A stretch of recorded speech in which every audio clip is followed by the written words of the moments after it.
سبحان الذی اسری بعبدہ، پاک ہے وہ ذات جو اپنے بندے کو رات کو لے گیا، لیلاً رات کے تھوڑے سے حصے میں، من المسجد الحرام الی المسجد الاقصی، مسجد حرام سے مسجد اقصی کی طرف، لنریہ من آیاتنا، تاکہ ہم ان کو دکھائیں اپنی نشانیاں، انہ هو السمیع البصیر، بے شک وہ سننے والا اور دیکھنے والا ہے۔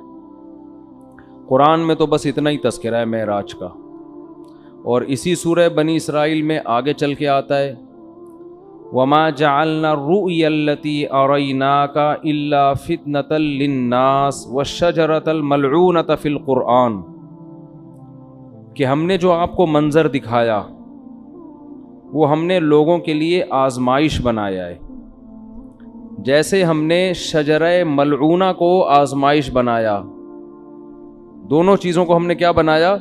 آزمائش۔ تو قرآن میں بس اتنا تذکرہ ملتا ہے معراج کا، ایک تو سورہ بنی اسرائیل کے شروع میں پہلی آیت، اور ایک آگے جا کے 2-3 رکوع کے بعد۔ دوبارہ ریپیٹ کر دیتا ہوں، اللہ عیب سے پاک ہے جو اپنے بندے کو رات کے تھوڑے سے حصے میں مسجد حرام سے مسجد اقصی لے گیا تاکہ ہم انہیں اپنی نشانیاں دکھائیں، اور اللہ نے دوسری جگہ فرمایا کہ ہم نے جو منظر آپ کو دکھایا، یہ منظر بھی اور شجرہ ملعونہ بھی، یہ دونوں لوگوں کے لیے آزمائش ہیں۔ یہ بلب جل بجھ رہا ہے، اس سے کچھ نہیں ہوگا، بے فکر رہیں، یہ دونوں چیزیں لوگوں کے لیے آزمائش ہیں۔ باقی اس کی تفصیل حدیث میں ملتی ہے کہ براق پر بیٹھ کر آپ صلی اللہ علیہ وسلم گئے، مسجد اقصی پہنچے، بہت دور ہے مسجد اقصی، وہاں اللہ تعالیٰ نے تمام پیغمبروں کو جمع کیا جن کی آپ صلی اللہ علیہ وسلم نے امامت کی، اور پھر اللہ تعالیٰ نے آپ کو وہاں سے آسمانوں پہ لے گئے اور اپنا قرب عطا کیا، اور پھر آپ صلی اللہ علیہ وسلم کی مختلف پیغمبروں سے مختلف آسمانوں پر ملاقاتیں ہوئیں۔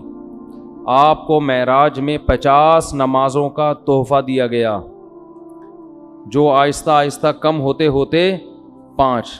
اس سے پتہ چلتا ہے کہ بارگیننگ جو ہے نا، بارگیننگ یہ تو اللہ اس کے رسول کے درمیان میں بھی ہوئی ہے۔ لوگ کہتے ہیں جو ہم نے قیمت بول دی بس اسی پہ خرید لو، ایک زبان، ایسا نہیں ہوتا بھائی۔ بارگیننگ آپ نے بولنے پر کوئی گورنمنٹ کی طرف سے پابندی نہیں، آپ 1 کروڑ روپے بول دو، ہم تو کہیں گے نا بھائی یہ اتنے کی دو گے تو ٹھیک ہے، تھوڑا کم کر لو، تھوڑا کم کر لو۔ تو لچک ہونی چاہیے انسان کی طبیعت میں، یہ نہیں کہ بس ایک ہی زبان ہے جو بول دیا بول دیا۔ اب اللہ نے 50 نمازیں دی تھیں، کم کرتے کرتے کتنی کر دیں؟ وہی 5۔ سوال پیدا ہوتا ہے جب 5 ہی کرنی تھی تو 50 کہنے کی ضرورت کیا تھی؟ یہ ایسا ہی ہے جیسے اللہ تعالیٰ قرآن میں بعض دفعہ مشکل احکام دیتے ہیں لیکن ابھی صحابہ نے عمل کیا نہیں ہوتا کہ اس کو منسوخ کر دیتے ہیں، ایسا بھی ہوا ہے قرآن میں۔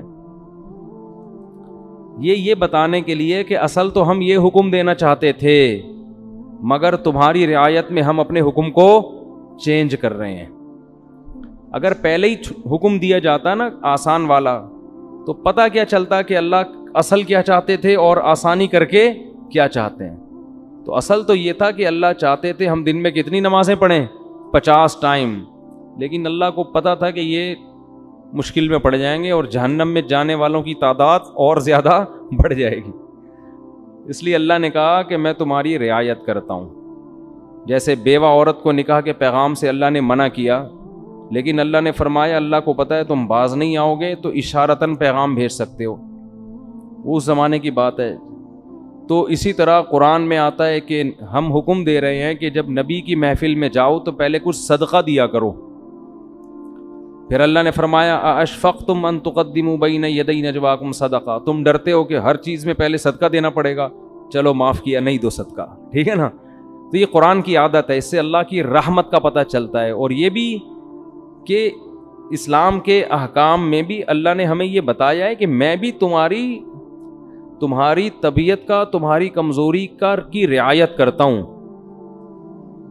تو جب اللہ ہماری رعایت کر کے احکام دے رہا ہے تو ہمیں بھی اپنے ماتحتوں کا خیال بولو کرنا چاہیے۔ اللہ ہمیں بتاتا ہے کہ اصل تو میں یہ کہنا چاہتا ہوں، یہ چاہتا ہوں حکم ہو، لیکن تم نہیں عمل کر سکو گے، چلو یہ اس پر عمل کرو۔ تو جب اللہ انسانوں کی رعایت کرتا ہے تو انسانوں کو بھی چاہیے کہ وہ ایک دوسرے کی رعایت کرا کریں۔ اتنا بوجھ کسی پہ نہ ڈالیں کہ بس تیر کی طرح سیدھے چلو تم، ایسا نہیں ہو سکتا بھائی۔ انسان ٹیڑھا میڑھا ہے، آڑا ترچھا ہے، اس کو بالکل ہر چیز میں ایکوریٹ کرنے کی کوشش کریں گے نہ، کوئی بھی نہیں ہو سکتا۔ کوئی بھی کا مطلب مسجد کا امام بھی پورا سیدھا، نہ مفتی صاحب پورے سیدھے ہو سکتے ہیں، نہ مسجد کا امام ہو سکتا ہے، نہ کوئی بزرگ پورے ایکوریٹ ہو سکتے ہیں۔ لوگ کہتے ہیں مفتی صاحب نے اس دن بیان میں یہ بول دیا تھا، مفتی صاحب اس دن وہاں انڈا موڑ پہ بیٹھے ہوئے ٹانگ پہ ٹانگ رکھ کے چائے پی رہے تھے، یہ علماء کے بیٹھنے کا طریقہ نہیں ہوتا۔ اس دن مفتی صاحب نے کہہ دیا تھا بھاڑ میں جائے۔ چلتا ہے مارکیٹ میں سب۔ ہاں کچھ لوگ بیٹھے ہیں کیڑے نکالنے کے لیے، کچھ لوگ کیا ان کا کام ہی یہی ہے کہ اس کے کیڑے جمع کر کے ایک شاپر میں لا کے پوری کیڑوں کی دکان کھولی ہوئی ہے انہوں نے۔ وہ ان کا کام ہی یہی ہے کہ ایک دوسرے کی غلطیوں کو ہائی لائٹ کرنا، اور خود اتنے بڑے بڑے بلینڈر ان لوگوں سے ہوتے ہیں کہ اگر کوئی دوسرا ان کی غلطیاں جمع کرنا شروع کر دے تو الامان والحفیظ۔ تو لچک ہے بھائی، لچک، لوگوں کی رعایت کیا کرو۔ نمازیوں کی رعایت کا حکم ہے مسجد کے امام کو۔ اتنی لمبی نمازیں نہ شروع کر دو کہ لوگ کھڑے کھڑے تھک جائیں۔ حضرت معاذ تھے، حضرت جابر بن عبداللہ، انہوں نے اتنی لمبی عشاء کی نمازیں پڑھانا شروع کر دی، سورہ بقرہ پڑھتے تھے پوری اس میں نا۔ اب ایک صحابی تھے، وہ کھڑے کھڑے تھک جاتے، وہ ایک دن نماز توڑ کے چلے گئے اور جا کے نبی صلی اللہ علیہ وسلم سے شکایت کی کہ یہ اتنی لمبی عشاء کی نماز پڑھاتے ہیں۔ اچھا جب وہ گئے نماز میں تو ان کو صحابی رسول نے کہا کہ تم منافق ہو گئے ہو۔ تم کیا ہو گئے ہو؟ کیونکہ نماز میں تم کیا کر رہے ہو؟ شارٹ نماز چاہیے، یہ تو منافق کا دل نماز میں نہیں لگتا۔ تو فتویٰ دیا کہ تم کیا ہو گئے ہو؟ منافق۔ انہوں نے جا کے نبی صلی اللہ علیہ، حضرت معاذ بن جبل تھے، انہوں نے جا کے نبی صلی اللہ علیہ وسلم کو بتایا کہ یا رسول اللہ اتنی لمبی نماز پڑھا رہے ہو، اوپر سے مجھے فتویٰ کیا دے رہے ہیں، تم منافق ہو۔ تو آپ صلی اللہ علیہ وسلم نے حضرت معاذ کو بلایا، افتان انت یا معاذ، اتنا غضبناک ہوئے، اے معاذ تم لوگوں کو فتنوں میں ڈال رہے ہو نماز سے، یعنی تم تو ان کو آزمائش میں ڈال رہے ہو کہ نماز سے ان کے دل میں نماز کی نفرت پیدا کر رہے ہو، اور پھر آپ نے ان سے امامت چھین لی، اور پھر تھوڑے دنوں بعد واپس امامت دے دی ان کو، یعنی تنبیہ کے لیے۔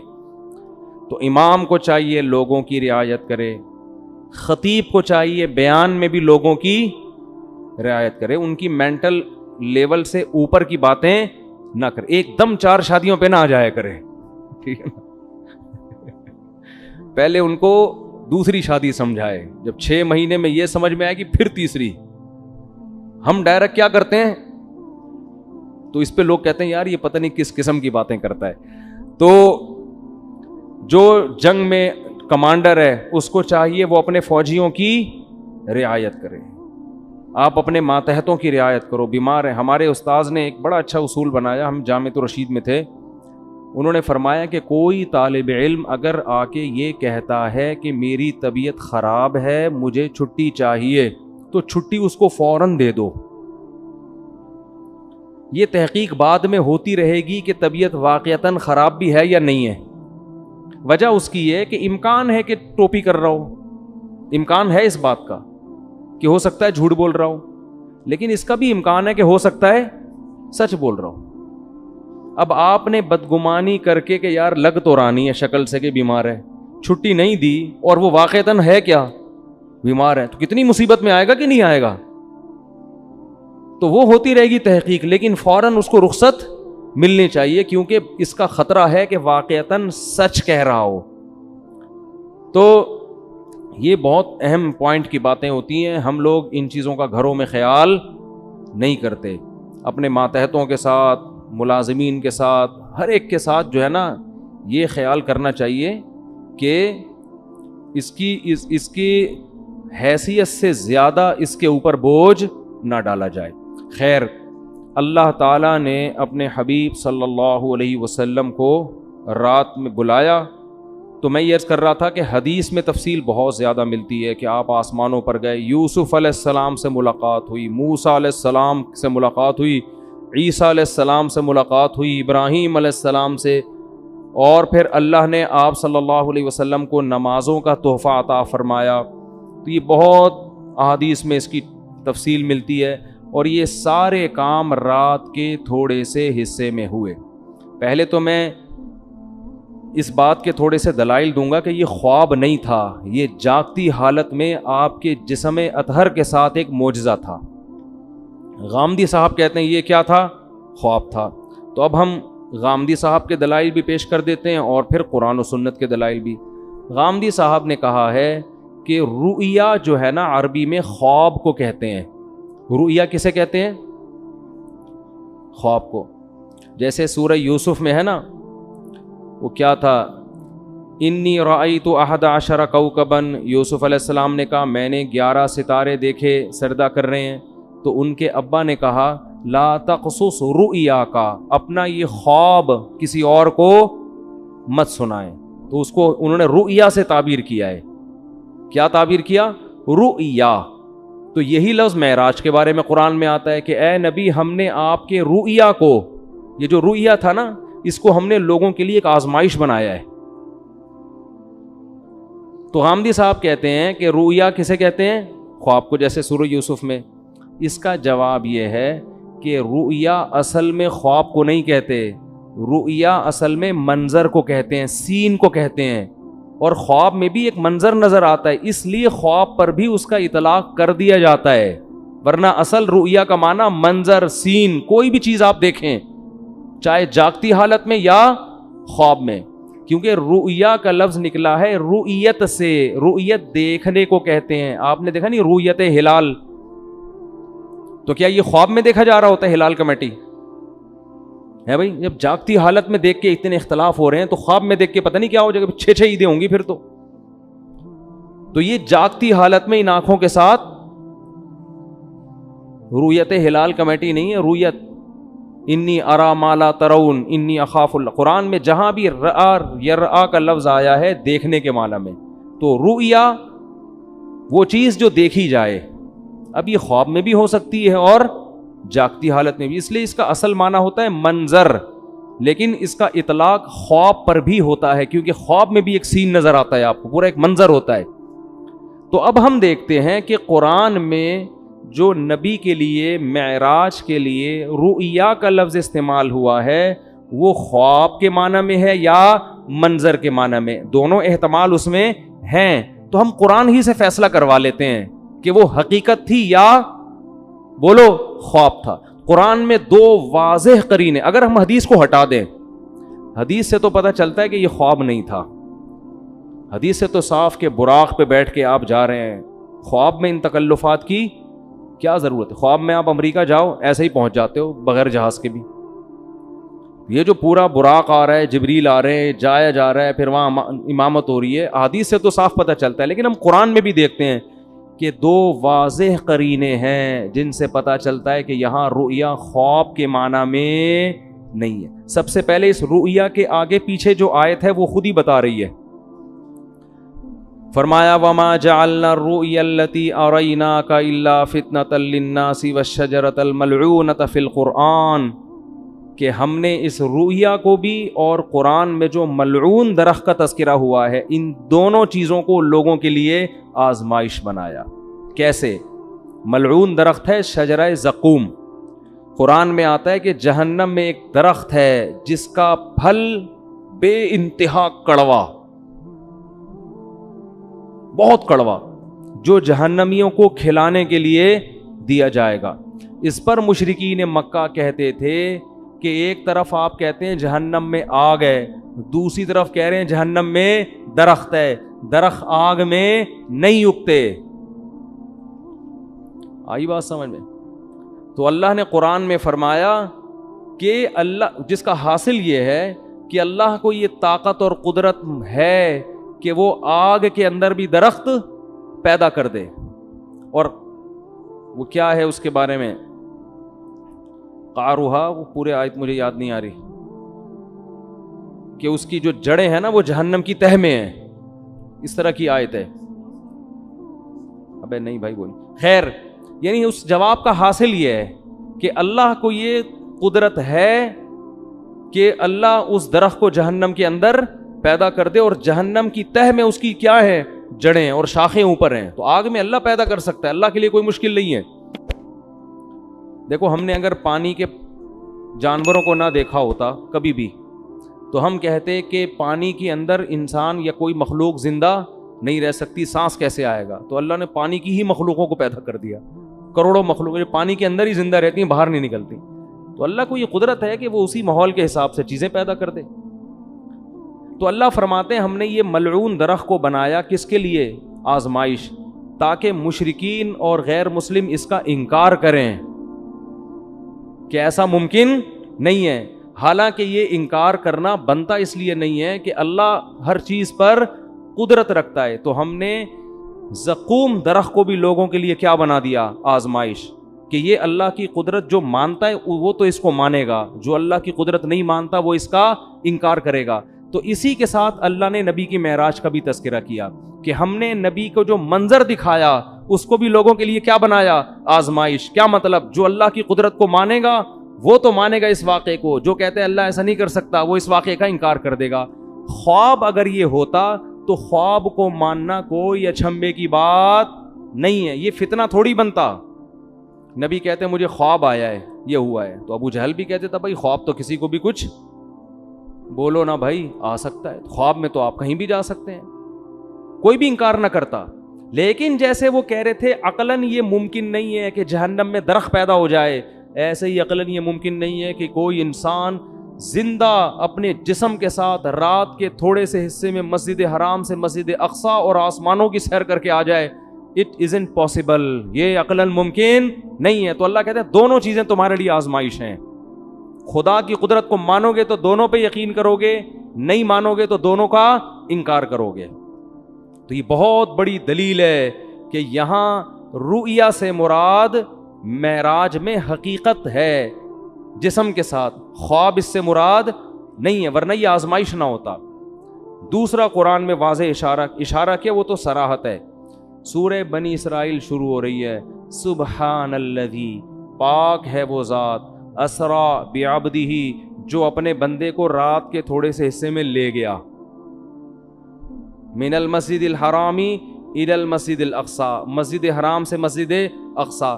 یہاں اللہ نہیں کہہ رہے کہ میں نے خواب میں لے گیا ہوں. میں جب میں کہتا ہوں کہ میں رات کو کے تھوڑے سے حصے میں آپ کو یہاں سے وہاں لے گیا, تو اس کا مطلب کیا ہوتا ہے؟ لے کر گیا یا خواب دکھایا ہے بھائی؟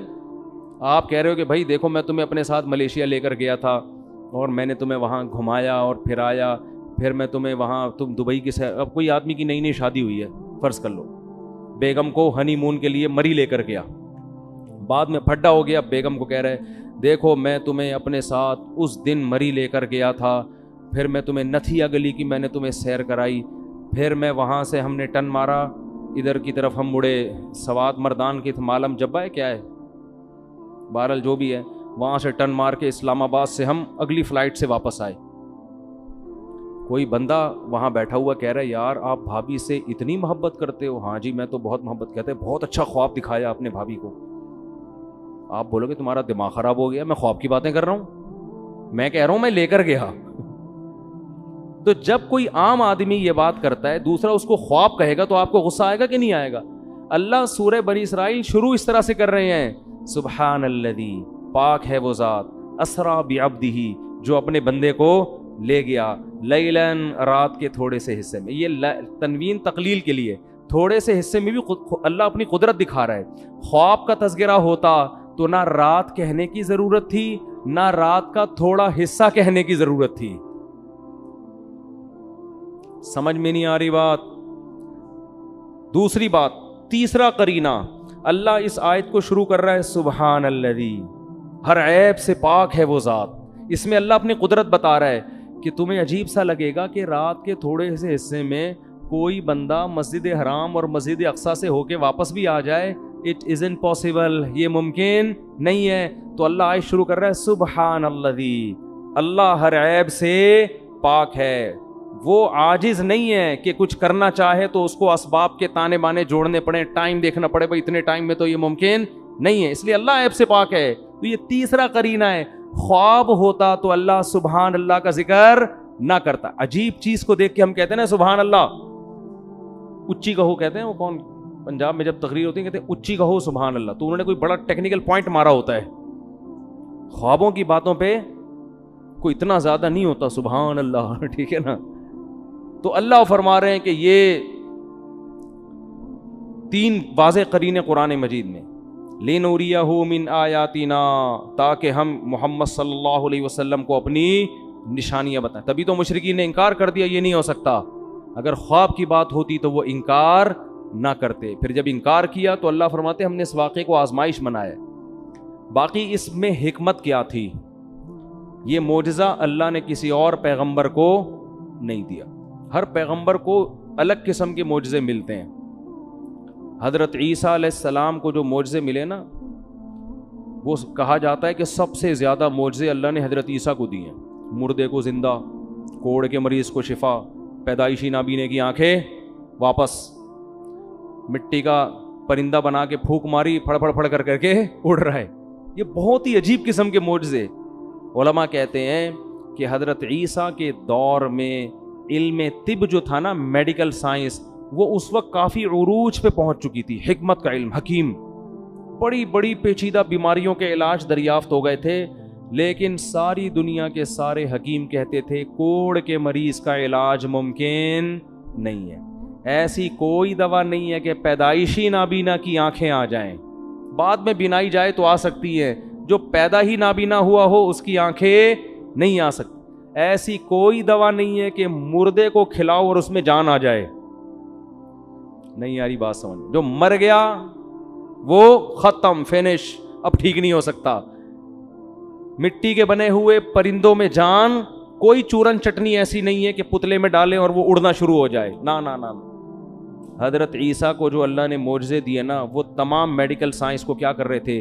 چیلنج, تاکہ لوگوں کو یقین آ جائے کہ یہ کوئی حکیم نہیں ہے, بلکہ یہ کام اللہ کے سوا کوئی نہیں کر سکتا, یہ اللہ ہی کر رہا ہے ان کے ہاتھ پہ. اگر علم طب نے ترقی نہ کی ہوتی نا, پھر حضرت عیسیٰ کوڑ کے مریض کو ٹھیک کرتے. لوگ کہتے یار لگتا ہے کہ یہ کوئی ماہر, معاذ اللہ کوئی حکیم ہے یہ, جنہوں نے کوڑ کے مریض کو چپکے سے دوا کھلائی ہے اور وہ بندہ کیا ہو گیا؟ ٹھیک. لیکن علم طب نے اتنی ترقی کر لی تھی کہ میڈیکل سائنس کہتی تھی کہ اسباب کی دنیا میں یہ ممکن, بولو نا, نہیں, یہ نہیں ہو سکتا. تو اللہ نے معجزے اسی حساب سے دیے آپ کو. حضرت موسیٰ کے دور میں جادو کا زور تھا, یہ سانپ بنا دیا, یہ یوں کر دیا, ایسے ایسے کرتب, ٹھیک ہے نا.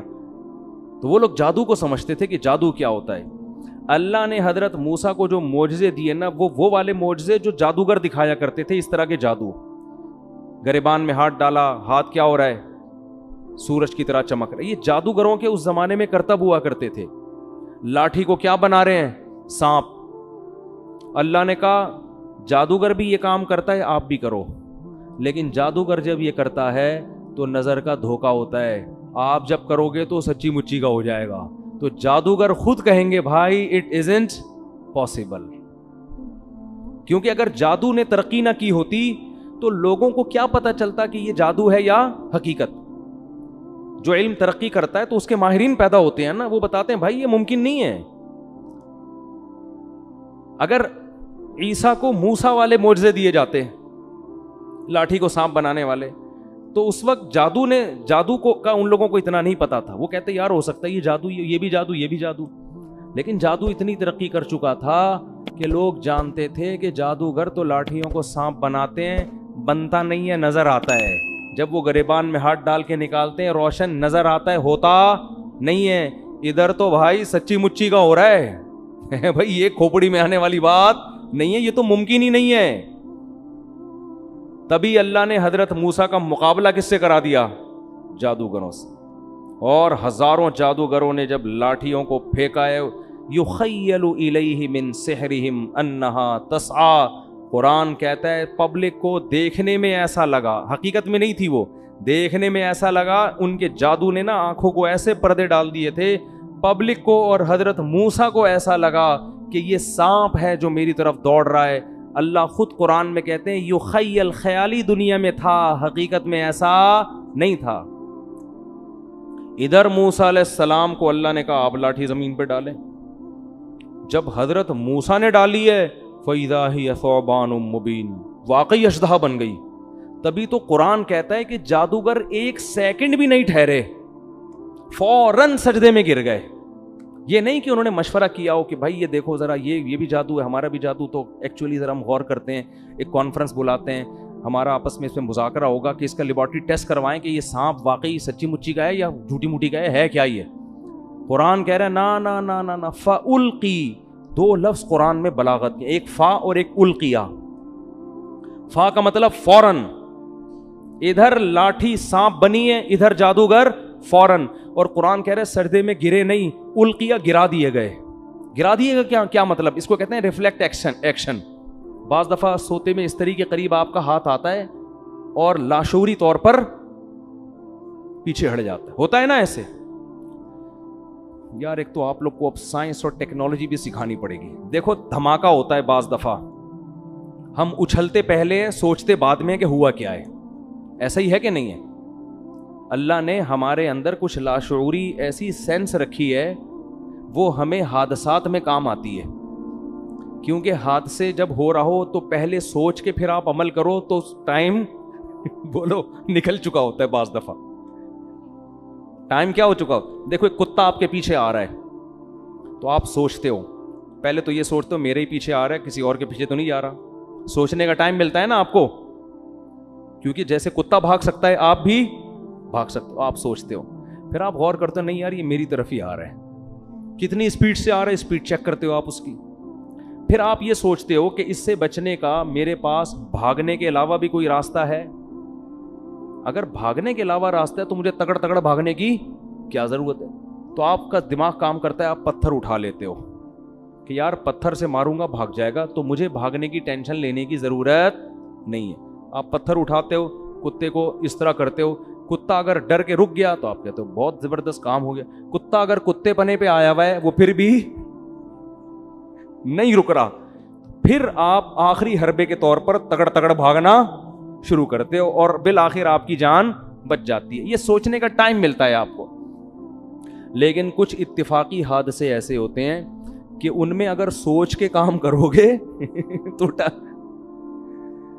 جیسے وہی ہے نا, اکثر سناتا ہوں میں, ایک بیچارہ شیشے کے برتن بورے میں بھر کے بیچ رہا تھا. ایک عادت ہوتی ہے نا بعض لوگوں کی, تو ایک سیٹھ صاحب کی عادت تھی ہر چیز کو ٹھوکر مار کے پوچھتے تھے اس میں کیا ہے.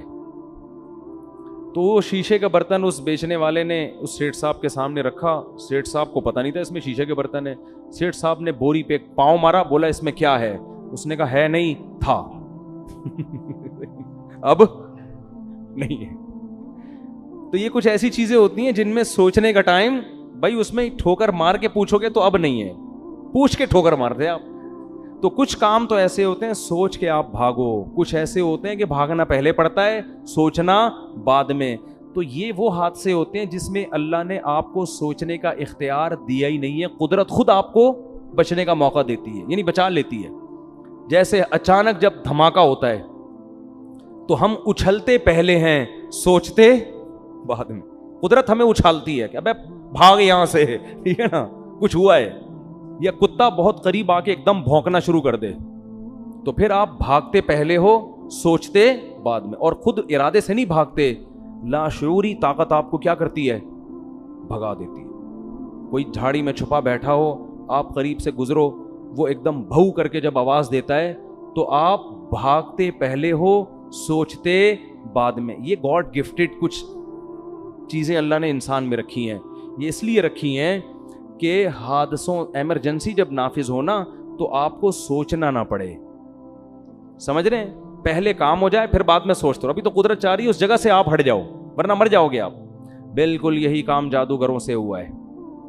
قرآن کہتا ہے کہ جب انہوں نے رسیوں کو, جب موسیٰ نے لاٹھی کو پھینکا اور وہ سانپ بنی ہے تو جادوگر سوچ کے سجدے میں نہیں گرے پہلے ہیں سوچا بعد میں. کیوں گرے پہلے؟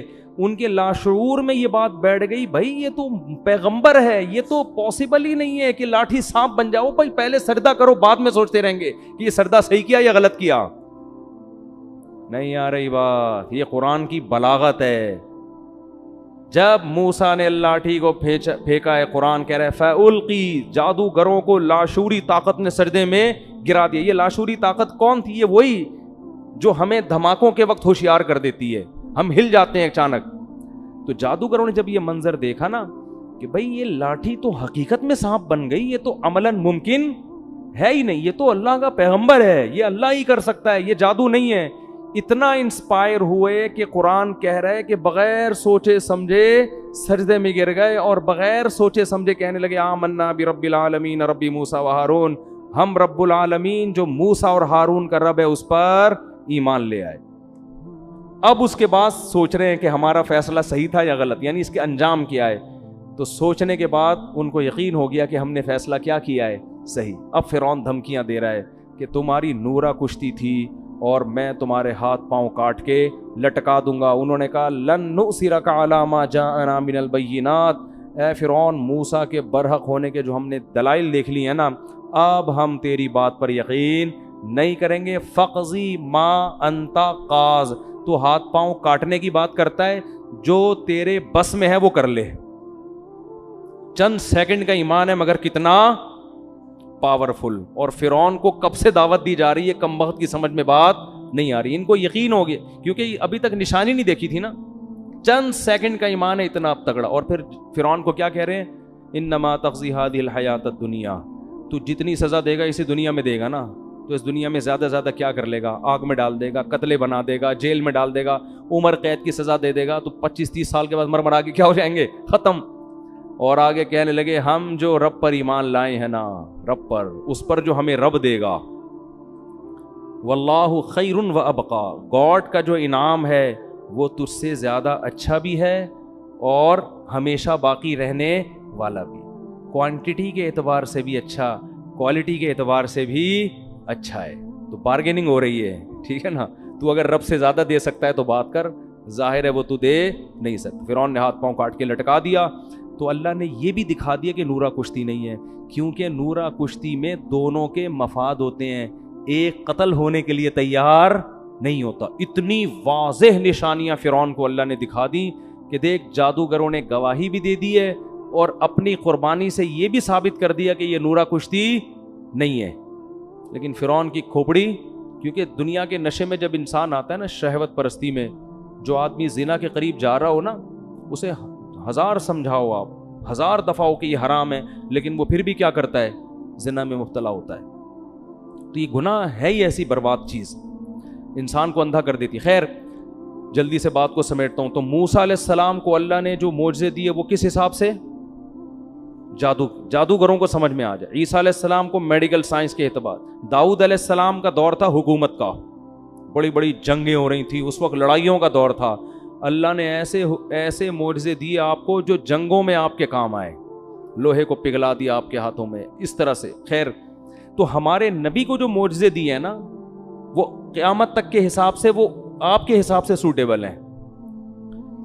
ایک معجزہ تو قرآن دیا، کیونکہ یہ دور ہے ایجوکیشن کا، تعلیم کا.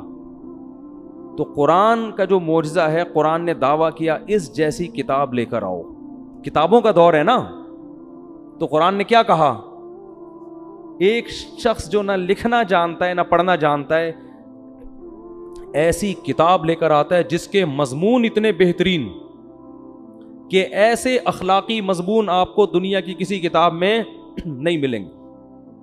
دلوں پر ایسا راج کرنے والی کتاب، دنیا میں سب سے زیادہ پڑھی جانے والی، سب سے زیادہ سنی جانے والی، جس کو پڑھ کے رونے والے سب سے زیادہ، جس کو سن کے رونے والے سب سے زیادہ، بغیر سمجھے بھی پڑھی جاتی ہے، بغیر سمجھے بھی سنی جاتی ہے. لَإِنِ اجْتَمَعَتِ الْإِنسُ وَالْجِنُّ عَلَىٰ أَن يَأْتُوا بِمِثْلِ هَٰذَا الْقُرْآنِ، ساری دنیا کے انسان جنات جمع ہو جائیں، لا کے دکھائیں، نہیں لا سکتے. قرآن جب نازل ہوا نا تو بہت سے سائنسی غلط مفروضے تھے اس دور میں، آسمان ایسے بنا ہے، فلاں چیز ہے، اوٹ پٹانگ، جیسے اس دور کے سائنسدان تو پھینکو تھے نا، اس دور کے جو سائنسدان تھے چند ایک کے سوا بس وہ پھینک رہے تھے، لوگ لپیٹنے کے لیے بیٹھے ہوئے تھے. لیکن قرآن نے ایسا کوئی غلط سائنسی نظریہ ذکر نہیں کیا، حالانکہ وہ تو بہت کچھ تھا. تو ہمارے نبی کو کیسے پتہ چل گیا کہ یہ والا نظریہ صحیح ہے، یہ والا نظریہ غلط؟ کوئی ایسا نظریہ قرآن نے تذکرہ نہیں کیا. ایسے باطل نظریات سے اب تک کیا ہے؟ پاک ہے. تو یہ بھی معجزہ ہے کہ بھئی ایک دور تھا سائنس ترقی کرے گی, لوگ ان سب چیزوں کو غلط سمجھیں گے, تو قرآن نے ایسی کوئی غلط نظریے کو اپنی کتاب میں جگہ نہیں دی. اچھا, تو معراج کیوں نبی کا معجزہ, نبی کو یہ کیوں معجزہ دیا گیا؟ یہ اس لیے دیا گیا کہ آپ صلی اللہ علیہ وسلم آخری نبی تو ہیں لیکن سب سے افضل. تو اللہ یہ چاہتے تھے کہ آپ کی افضلیت تمام پیغمبروں کے سامنے ظاہر کر دیں, جسمانی اعتبار سے بھی اور روحانی اعتبار سے بھی. تو جسمانی اعتبار سے تو اللہ آپ کو عرش کے قریب لے کر گئے ہیں بلندیوں پہ. روحانی اعتبار سے نماز سب سے اہم ترین عبادت ہے, تو اللہ نے تمام پیغمبروں کو آپ کا مقتدی بنایا, آپ کو امام بنا کے یہ بتا دیا کہ روحانی اعتبار سے بھی یہ آپ سب پر فضیلت رکھتے ہیں. زبانی بتا دینا کافی نہیں ہوتا, پریکٹیکل کروایا جاتا ہے. جس کے پیچھے انسان نماز پڑھتا ہے اس کا احترام کرتا ہے نا. کیا خیال ہے بھائی ہم ان کے پیچھے کیا پڑھتے ہیں؟ یہ اللہ کے دربار میں حاضری کے وقت ہمارے رہبر ہوتے ہیں. تو اللہ کے ہاں تو سب سے اہم چیز کیا ہے؟ نماز.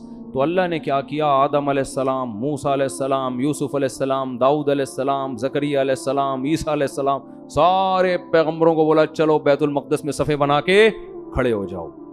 سب کو اللہ نے بیت المقدس میں حاضر کیا. ادھر نبی صلی اللہ علیہ وسلم کو براق پہ بٹھا کے بیت المقدس لے جایا گیا, اور مصلی آپ کے لیے خالی تھا. تمام پیغمبر انتظار کر رہے ہیں, اور آپ صلی اللہ علیہ وسلم نے آ کے ان کو نماز میں ان کی امامت کی. اس میں یہ بھی حکمت کہ آج کے بعد سب سے افضل کون ہیں؟ محمد صلی اللہ علیہ وسلم. سب کی موجودگی میں مصلی پہ کون کھڑا ہوگا؟ ابے بولنے میں کیا جا رہا ہے؟ نبی صلی اللہ علیہ وسلم. دوسری بات کہ اب تمام پیغمبروں کی شریعتیں کیا ہو گئی ہیں؟ منسوخ. کیونکہ سب نے نماز اخپل طریقے سے نہیں پڑھی ہے, اپنی اپنی شریعت کے مطابق. کس طرح سے پڑھی ہے؟ ظاہر ہے جیسے امام پڑھتا ہے ویسے ہی مقتدی پڑھتے ہیں نا. یہودیوں کی نماز الگ تھی, عیسائیوں کی الگ تھی, ان سے پہلے آسمانی مذاہب کی نمازیں الگ تھیں.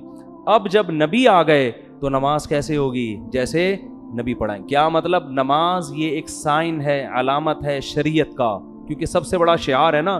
تو اللہ نے بتا دیا نبی کے دنیا میں آنے کے بعد اب کوئی بھی دنیا میں آئے گا تو ان کے طریقے سے اسلام پہ چلنا ہے, اخپل طریقے سے اسلام پہ چلنے کی اجازت نہیں ہے.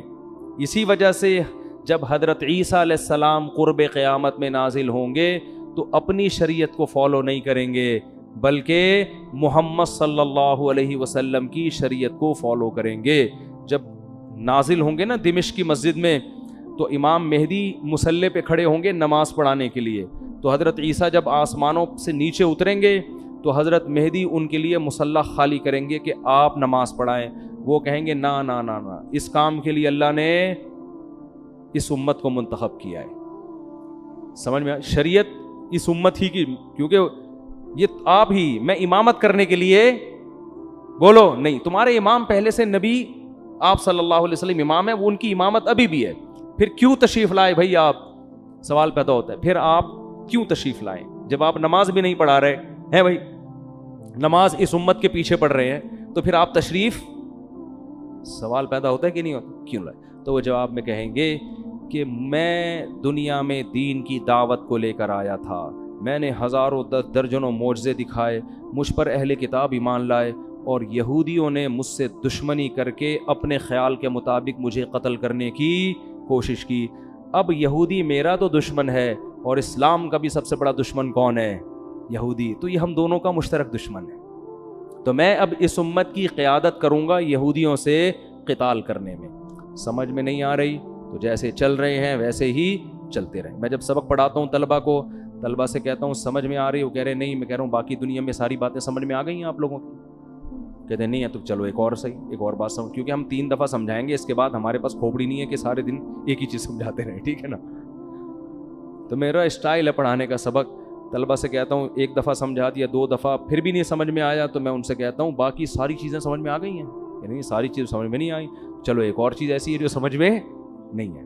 جب باقی چیزیں سمجھ میں نہ آنے سے کچھ نہیں ہو رہا, لائف آپ کی نیچرل بڑے آرام سے گزر رہی ہے, تو ایک اور چیز بھی اسی میں شامل کر لو.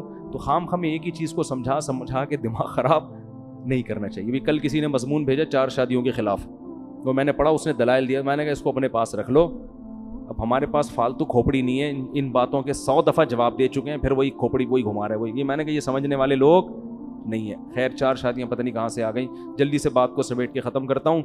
تو ایک حکمت کیا تھی, جسمانی معراج اور روحانی معراج, یہ بتانا کہ اب سب سے افضل کون ہے, یعنی عملاً اس کو کر کے دکھانا, صرف بتانا کافی نہیں ہے, پریکٹیکل کر کے دکھایا کہ سب سے افضل کون ہے. اب دیکھو حضرت موسیٰ علیہ السلام اگر کہیں کہ میں سب سے افضل ہوں, تو پھر ان کے امتی کہیں گے پھر معراج کی رات میں مصلی پہ آپ کیوں نہیں آئے. اگر یوسف علیہ السلام کہے میں سب سے افضل ہوں, تو سوال پیدا ہوتا ہے پھر معراج کی رات میں نماز آپ نے کیوں نہیں پڑھائی. تو اللہ نے ایک عمل سے ثابت کر دیا. حدیث میں آتا ہے لو کان موسیٰ حیا لما وسعہ الا اتباعی, اگر موسیٰ کلیم اللہ جو بار بار کوہ طور پہ جایا کرتے تھے, جن کا ذکر اللہ نے قرآن میں سب سے زیادہ کیا, جن کو سرگوشیوں کے لیے اپنے قریب کیا, جن کو پوری کتاب ایک ہی دفعہ میں پکڑا دی گئی, لیکن نبی نے فرمایا ان تمام فضائل کے باوجود اگر موسیٰ زندہ ہوں, اگر اس وقت موسیٰ زندہ ہوتے, لما وسعہ الا اتباعی, تو میری اتباع کیے بغیر ان کی نجات ممکن نہیں تھی. وہ فالو اسلام ہی کو کریں گے. اسی وجہ سے علماء کہتے ہیں حضرت عیسیٰ علیہ السلام آئیں گے نا تو ہمارے ہی شریعت کو فالو کریں گے. تو یہ بھی ایک حکمت تھی معراج میں. اور بہت ساری چیزیں تھیں, اللہ نے آپ کو اپنی آنکھوں سے جنت اور جہنم کے مناظر دکھائے ہیں معراج کی رات. اچھا, ایک حکمت یہ بھی تھی کہ بیت المقدس کی فضیلت پہ مہر ثبت ہو جائے. اگر ہمارے نبی بیت المقدس نہ جاتے تو ہمارے نظر میں قبلہ اول کی زیادہ ویلیو نہ ہوتی. ہم کہتے وہ تو عیسائیوں کا قبلہ تھا, یہودیوں کا قبلہ تھا, پیغمبروں کا قبلہ تھا, ہمارے نبی تو وہاں کبھی گئے بھی نہیں, نماز بھی نہیں پڑھی. تو اللہ نے عملاً آپ کو وہاں لے جا کے نماز پڑھوائی ہے, تاکہ ہم جب جائیں بیت المقدس تو وہاں نماز پڑھ کے ہمیں اطمینان ملے کہ یہ وہ مقدس جگہ ہے جہاں ہمارے حبیب صلی اللہ علیہ وسلم کو بھی نماز عملاً پڑھوائی گئی ہے. اس سے بیت المقدس کی فضیلت اور زیادہ بڑھ گئی. سمجھتے ہو کہ نہیں سمجھتے؟ اور بہت ساری حکمتیں ہیں, وہ پھر علماء بیان کرتے رہتے ہیں. موٹی موٹی حکمتیں یہی ہیں. پھر ایک بڑی حکمت یہ بھی تھی کہ نمازوں کا جو تحفہ اللہ نے اپنے پاس بلا کے دیا ہے, اس سے نماز کی اہمیت. اگر ویسے ہی وہی آ جاتی, بھائی ایک گفٹ ہوتا ہے کہ آپ کسی کو پارسل کر دیتے ہیں, شاپر میں بریانی ڈال کے گھر پہنچا دیا آپ نے, یہ بھی ہے. ایک ہوتا ہے اپنے گھر بلاتے ہیں, بٹھاتے ہیں, عزت کے ساتھ سلاد رائتا پیش کر کے کھلاتے ہیں. تو اللہ تعالیٰ نے نماز میں ایسا نہیں کیا کہ جبریل کو جا کے بول دیا فرض کر کے آ جاؤ, نہ, یہ ایک ایسا تحفہ ہے جو میں اپنے پاس بلا کے آپ کو عطا کروں گا. تو بہت ساری حکمتوں میں میں نے چند ایک آپ کے سامنے بیان کی ہیں. تو وقت کافی زیادہ ہو گیا ہے, اور کل انشاءاللہ پھر وہ سورہ کہف کا کچھ تذکرہ کریں گے. اللہ تعالیٰ سمجھنے کی, عمل کی توفیق عطا فرمائے.